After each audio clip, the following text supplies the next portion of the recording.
Sebagaimana kita pernah diskusikan ya, Indonesia nikel saja tidak cukup. Ya. Indonesia mempunyai pasokan nikel terbesar, tapi untuk menjadi raja baterai kita membutuhkan litium. Ya, jadi kita membutuhkan litium itu untuk melengkapi, untuk menjadi suatu material cathode. Ya, mungkin saya boleh memberikan contohnya. Ya, boleh. Jadi yang pertama itu Indonesia ini kaya dengan nickel ore. Ini nickel ore ya. Nickel ore terbesar in the world. Oke, ya, kita punya cadangan sekitar 27 juta ton. Ini nikel yang terbesar di dunia. Nikel ore ini mentah, nikel ore, ya? mentah. Tapi nikel ore saja tidak cukup. Ya, nikel ore ini perlu ada proses. Ada dua proses. Yang pertama proses kalau limonite itu dijadikan nickel pig iron untuk steel. Itu sudah berkembang. Tapi kita masih membutuhkan yang satu lagi dengan hydrometallurgi atau pyrometallurgi menjadikan MHP. Jadi kita harus membuat smelter ya supaya hasilnya seperti jadi ini. Ini tahapan kedua ya. Jadi ini Indonesia sekarang China atau banyak investasi untuk merubah ini ya yang nikel kadar rendah menjadi MHP. MHP. Ya, dan MHP ini pakai HPAL ini ya untuk menuju ke MHP ini ya. Ini baru tahap 2 ya, Bu baru ya. Tahap berikutnya nih ya teknologi. Tapi ini saja belum cukup. Jadi kita membutuhkan untuk menjadi cathode itu harus ada proses. Nah, proses ini ekstraksinya dari ini kan mengandung nikelnya ya, ada kobaltnya juga harus menjadikan sulfat. Jadi the next itu kita harus membuat nikel sulfat ya. Jadi ini sudah meningkat. Ini edit value-nya dari sini sudah 15, ini sudah lebih dari 20 kali. Ya sampai ke sini saja ya. Nah, kemudian bagaimana kita untuk membuat kathoda, ya cathode. Ya. Kita berhenti di sini dulu. Ini sudah masuk dalam produk hilirisasi apa belum, Bu? Ya, sudah. Sebenarnya hilirisasi itu dari bagaimana dari si nikel ore itu menjadi yang added value-nya menambah gitu. Jadi pig iron masuk di dalamnya juga. Masuk di dalam juga. Itu yang sisi untuk steel, sedangkan ini untuk baterai gitu ya. Nah, setelah ini kita sampai ke nikel sulfat, sebenarnya ini juga udah bisa kita ekspor. Karena banyak negara membutuhkannya. Si nikel sulfat nikel sulfat ini. Tapi tentu saja jangan dong kalau bisa kita mempunyai juga kobalt sulfat dan mangan sulfat ya, saya nggak tunjukkan di sini. Kemudian itu bisa dijadikan prekursor. Jadi ini ada NMC 811, nikel sulfatnya 80%, kobalt sulfatnya 10%, mangan sulfatnya 10%, jadilah prekursor. Prekursor ini bisa mendatangkan banyak. Jadi terdahsyat, nggak usah ribet-ribet yang lain, berhenti di sini aja ya, Bu. Indonesia kalau misalnya nih ya, saya bilang Indonesia jangan cuma bangga di sini dong gitu. Ya, betul. Indonesia bisa menjadi produsen prekursor terbesar di dunia. Itu udah number one in the world. Tanpa kita mungkin tidak membutuhkan negara lain gitu loh. Karena kita kobalt ada, mangan juga banyak ya di Indonesia bagian timur. Jadi sebenarnya rantai pasok untuk sampai prekursor Indonesia punya. Oke? Tapi tentu saja pengolahannya sudah sampai ke prekursor juga.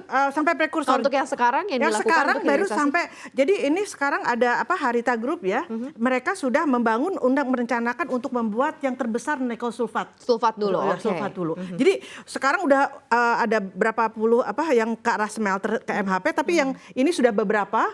Nah, sekarang tinggal mereka itu nanti melengkapi untuk next-nya. Ini sudah ada 30 kali added value-nya ya. Nah, sekarang dari prekursor ini sebenarnya kita membutuhkan ya litium. Jadi litium itu bentuknya putih kayak seperti ini. Inilah yang dicari-cari di Australia ini ya. Jadi serbuk putih ini adalah nilainya besar sekali. Walaupun kita campurannya itu hanya 7%. Dibandingin yang tadi keseluruhan kayak salad dressing gitu ya, Bu. Salad dressing itu. Ya, tapi nggak ada ini, nggak jalan ini, baterai nggak bisa jalan. Jadi Presiden Jokowi ke Australia ini mengejar litium ini. Nah, setelah jadi ini, proses ini jadi proses yang terpisah ya. Satu proses jadi prekursor, kemudian kita tambah litium, dan terakhirnya inilah yang menjadi cathode. Jadi kalau Indonesia bisa sampai mempunyai cathode, ya ini warnanya hitam ya, ini 811, ini Indonesia udah bisa ya at least belum jadi raja baterai sih, tapi raja katoda dunia gitu. Kalau ini jadi raja prekursor dunia, kalau sini raja katoda gitu ya. Kalau udah gandeng dengan si litiumnya dari bisa jadi raja katoda dunia. Jadi kalau raja baterai kenapa masih kurang, Bu? Karena kurang bagian negatifnya ya, Bu, betul. Belum ya, Bu? Ini hanya bagian positifnya ini kita ini. Jadi raja baterai masih ada satu lagi sisi negatifnya, yaitu kita membutuhkan grafat yang mesti kita juga melobi ke Afrika ya, ke Kongo ya. Jadi itu strateginya China itu dia pegang Australia, dia pegang Afrika, dia pegang Indonesia juga untuk semua pasokannya ada. Tapi saya punya keyakinan kalau misalnya ini betul-betul nih serius nih ya government kita untuk membuat ini, saya kira bisa kita menjadi raja baterai ya, asal dilengkapi nih, udah arahnya udah sampai ke sana. Dengan proses yang panjang ini berapa kira-kira investasi yang dibutuhkan ya Bu? Karena kan dari ore, kemudian ke pig iron, ke sulfat, naik lagi begitu ya, ke prekursor, kemudian masuk lithium, lalu baru jadi katoda. Ini belum sampai baterai gitu, karena mungkin ada komponen lain yang dibutuhkan untuk support itu. Ini kan perlu banyak sekali rantai pasok investasi yang cukup besar. Ini supply chain ya. Jadi kalau di industri baterai itu kita bisa membagi 3 segmen. Oke, yang pertama segmen yang kita sebut upstream. Upstream itu bagaimana menghilirisasi nikel ore ini menjadi sampai di MHP ini ya. Jadi bahan yang siap jadi nih. Kemudian midstreamnya bagaimana yang tadi ini si katoda ini menjadi baterai sel. Jadi ini baru upstream, ini sisi upstream saja. Kemudian baterai sel ini jadi kita harus mempunyai manufacture baterai. Yang satu mineral, ya processing mineral, di mana CATL ini sudah ya kalau nggak salah sudah membuat perjanjian ya dengan Indonesia akan menginvest sebesar 75 triliun. Untuk yang hulunya nih. Untuk hulunya. Hulunya.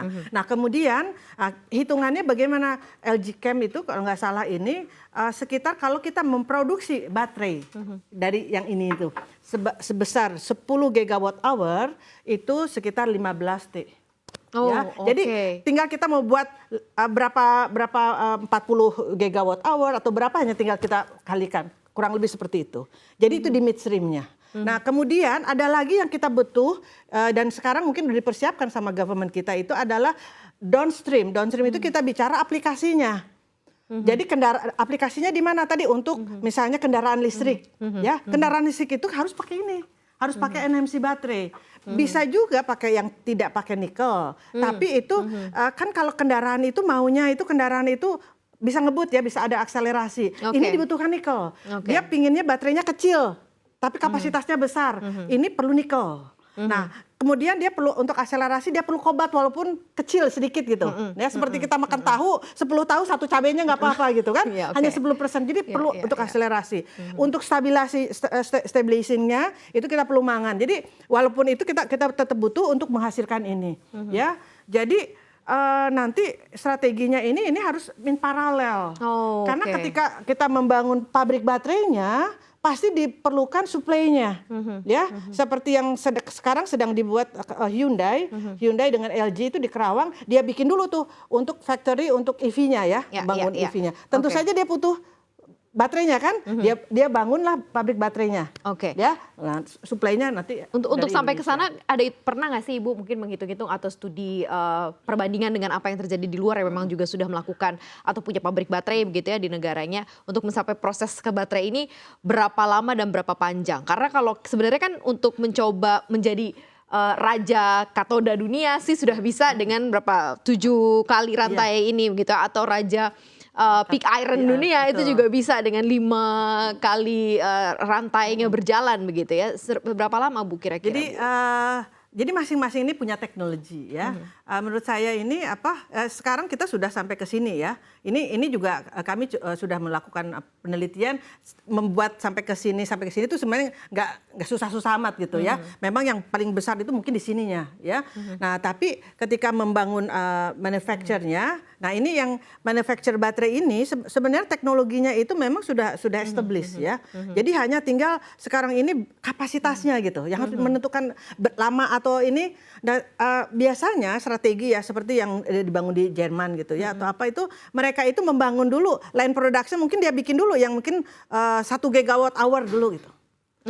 Jadi itu hanya bikin kayak coating seperti ini, misalnya satu gigawatt hour. Kemudian kalau ini positif negatifnya sudah buat, mereka tinggal lanjutkan lagi untuk second line berikutnya. Jadi menurut saya itu kita nggak langsung harus buat yang 40 gigawatt hour, kita mulai dengan 1 gigawatt hour, is okay gitu. ya. Oke, Nah, oke. kemudian kita tinggal lanjutkan karena semua apapun yang ketika kita sampai di yang midstream manufacture tadi ini wajib ada gitu. Nggak ada ini, nggak disuplai, nggak bisa jadi cathodenya.